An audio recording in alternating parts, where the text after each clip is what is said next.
teman-teman, kami dari kelompok 10 ingin memaparkan materi kami mengenai pengawasan dan pengendalian organisasi. Sebelum ke materi, perkenalkan kami dari kelompok 10, Agnes Dealita Sitepu, Monica Flora Manik, EP5 Sinaga, Eki Mona Lisa Surbakti. Baik, kita lanjut ke materi yang pertama, yaitu definisi pengawasan dan pengendalian. Pengawasan adalah proses untuk memastikan bahwa segalanya aktivitas yang terlaksanakan sesuai dengan apa yang telah direncanakan. Pengendalian adalah proses melibatkan tindakan untuk mengelola dan mengarahkan kegiatan menuju tujuan organisasi. Materi yang kedua, fungsi pengawasan. 1. Menetapkan standar kinerja dan berbagai tujuan yang direncanakan. 2. Mendesain sistem informasi umpan balik. 3. Membandingkan antar kinerja yang dicapai dengan standar yang telah ditetapkan sebelumnya. 4. Menentukan apakah terdapat penyimpangan dan tingkat signifikansi dari setiap penyimpangan. 5. Mengambil tindakan yang diperlukan untuk memastikan bahwa seluruh sumber daya perusahaan dipergunakan secara efektif dan efisien dalam pencapaian tujuan perusahaan.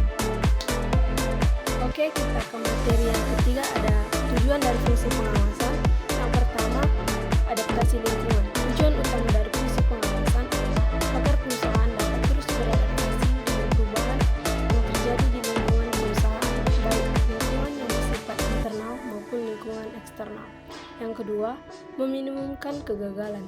Tujuan kedua dari fungsi pengawasan ini adalah, dengan kata lain, pengawasan bertujuan untuk memastikan bahwa kegiatan organisasi berjalan sesuai dengan standar yang telah ditetapkan dan mencegah terjadinya penyimpangan.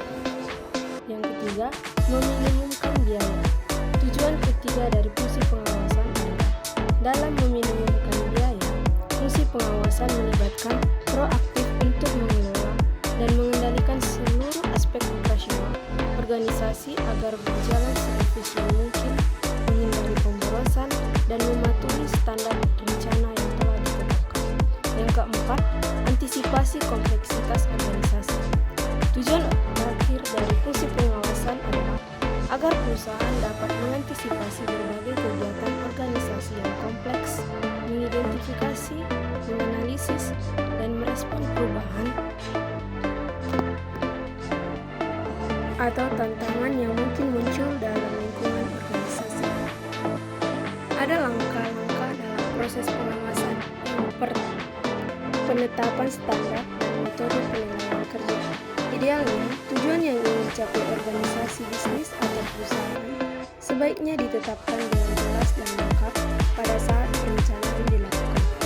Alasan mengapa tujuan harus ditetapkan dengan jelas dan memuat standar pencapaian tujuan. Yang pertama, tujuan terlalu bersifat umum sehingga sulit untuk dinilai pada saat diimplementasikan. Yang kedua, tujuan yang ditetapkan dengan standar yang lebih jelas dinyatakan. Tujuan yang ketiga, kejelasan dan kelengkapan tujuan memudahkan manajemen dalam melakukan komunikasi dengan organisasi. Langkah yang kedua ada penilaian kinerja. Pada dasarnya, penilaian kinerja adalah upaya untuk membandingkan kinerja yang dicapai dengan tujuan dan standar yang telah ditetapkan semula. Penilaian kerja merupakan sebuah proses yang berkelanjutan secara terus-menerus. Langkah yang ketiga, membandingkan kinerja dengan standar, yaitu membandingkan hasil penilaian kinerja dengan standar yang telah ditetapkan sebelumnya. Menentukan apakah kinerja melebihi atau tidak mencapai standar yang telah ditetapkan. Langkah yang keempat adalah melakukan tindakan koreksi jika terdapat masalah. Ini dilakukan agar perusahaan dapat memastikan bahwa apa yang telah dilakukan oleh perusahaan benar-benar diarahkan kepada pencapaian tujuan yang telah ditetapkan, di mana indikator pencapaian tujuan diantaranya adalah menyesuaikan pencapaian perusahaan agar sesuai dengan standar. Oke, materi yang selanjutnya adalah gejala yang memerlukan pengawasan dan pengendalian. Yang pertama, terjadi penurunan pendapatan atau profit namun tidak begitu jelas apa faktor penyebabnya. Yang kedua, penurunan kualitas pelayanan. Yang ketiga, ketidakpuasan pegawai. Yang keempat, berkurangnya kas perusahaan. Yang kelima, banyaknya pegawai atau pekerja yang menganggur. Yang keenam, tidak terorganisasinya setiap pekerjaan dengan baik. Yang ketujuh, biaya yang melebihi anggaran. Yang kedelapan, adanya pengangguran untuk inefisiensi. Fungsi pengawasan dalam praktik. Yang pertama, pengawasan berdasarkan proses kegiatan. Pengawasan berdasarkan proses kegiatan terdiri dari pengawasan awal, pengawasan proses, dan pengawasan akhir. Pengawasan awal dilakukan untuk memastikan apakah seluruh faktor input produksi telah sesuai dengan standar ataukah tidak.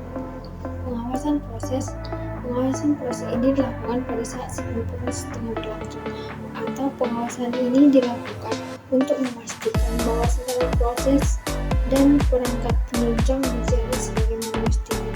Yang terakhir, pengawasan akhir. Pengawasan akhir yaitu pengawasan yang dilakukan pada saat akhir proses pengerjaan sesuatu, di mana pengawasan ini dilakukan untuk memastikan bahwa hasil yang diperoleh pada saat pengerjaan sesuai dengan standar yang telah ditetapkan di awal proses yang telah dikerjakan.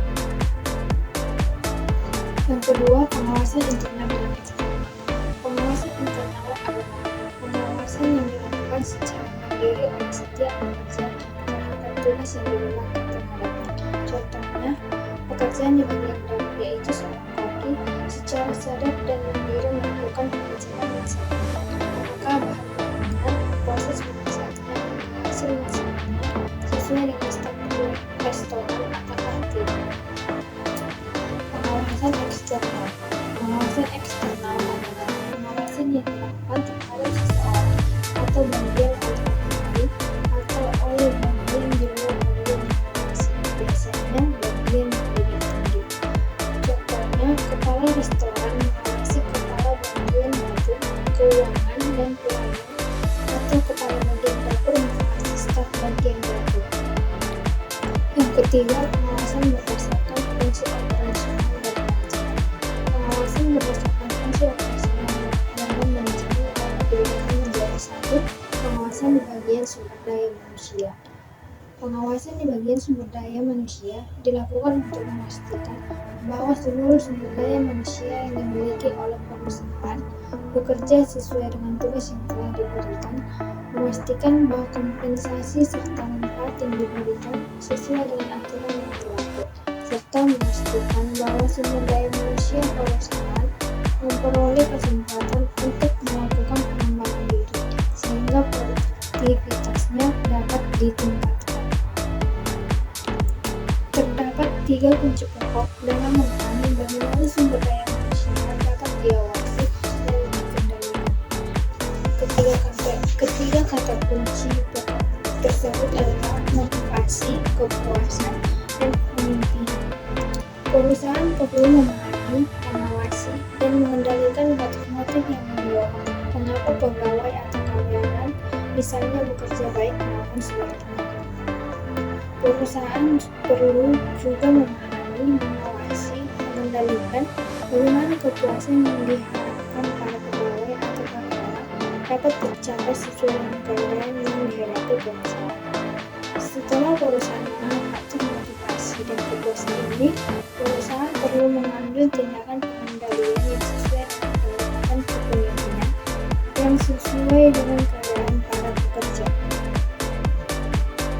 Yang kedua itu ada pengawasan di bagian informasi. Pengawasan di bagian informasi bertugas untuk memastikan apakah setiap informasi yang dibutuhkan oleh perusahaan setiap saat dapat tersedia atau tidak.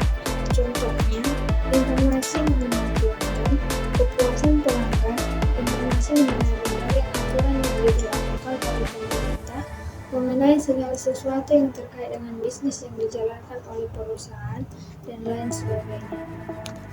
Yang ketiga, pengawasan di bagian keuangan.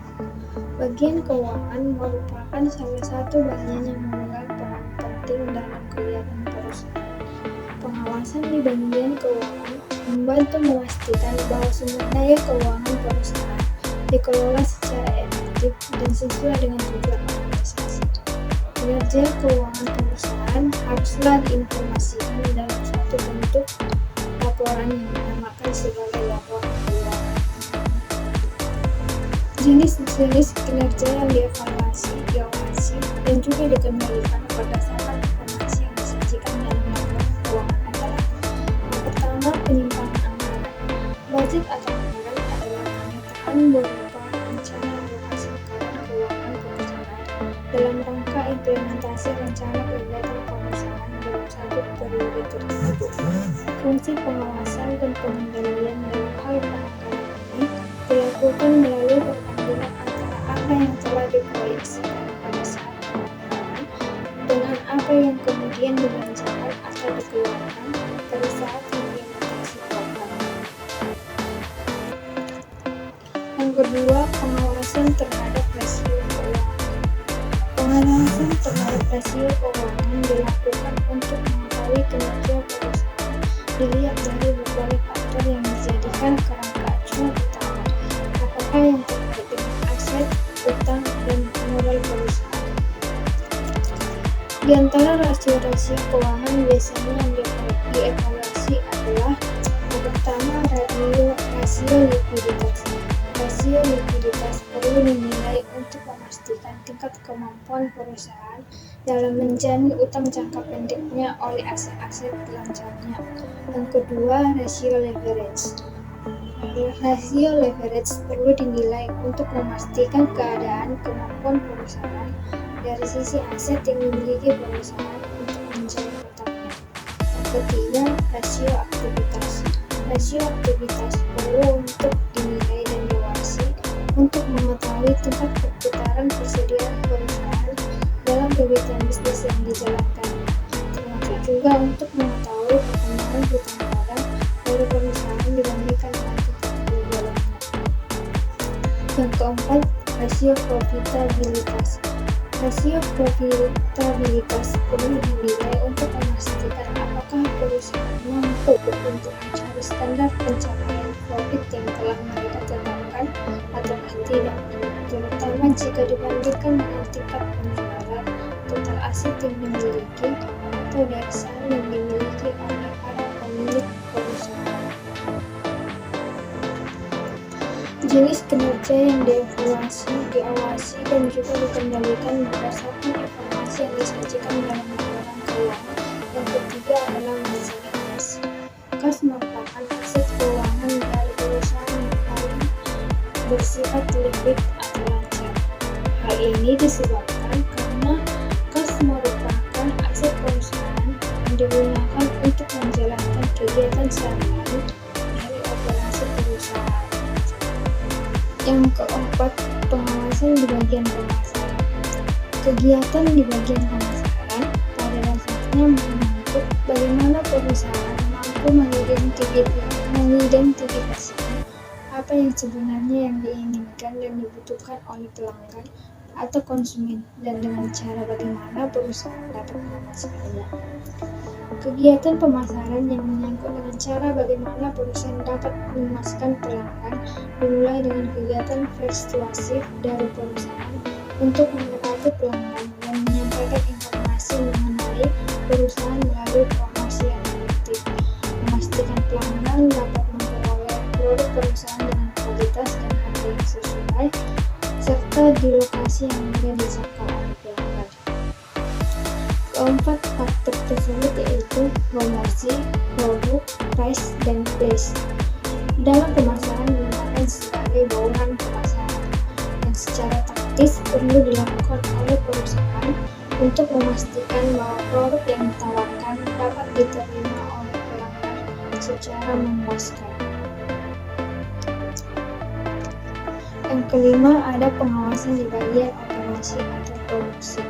Kegiatan dalam bagian operasi atau produksi adalah mendesain, mengoperasikan, hingga mengawasi apakah sistem produksi atau sistem operasi mampu menghasilkan barang atau jasa dari berbagai faktor produksi yang dimiliki perusahaan.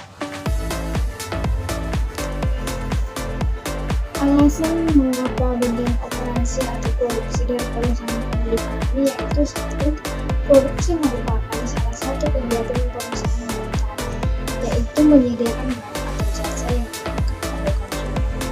Yang kedua, kegiatan produksi cenderung mengarahkan keseluruhan penggunaan sumber daya yang dimiliki oleh perusahaan. Dan yang ketiga, secara garis besar jenis produk dapat dibagi dua, yaitu barang dan jasa. Maka fungsi manajemen untuk produk tersebut memiliki perbedaan dalam hal identifikasi dan penggunaan faktor input dalam proses produksinya. Mempertahankan fungsi pengawasan. Secara garis besar, Dessler mengemukakan bahwa terdapat dua pendekatan dalam mempertahankan fungsi pengawasan. Kedua pendekatan tersebut terdiri dari sistem pengawasan tradisional dan sistem pengawasan yang berdasarkan komitmen.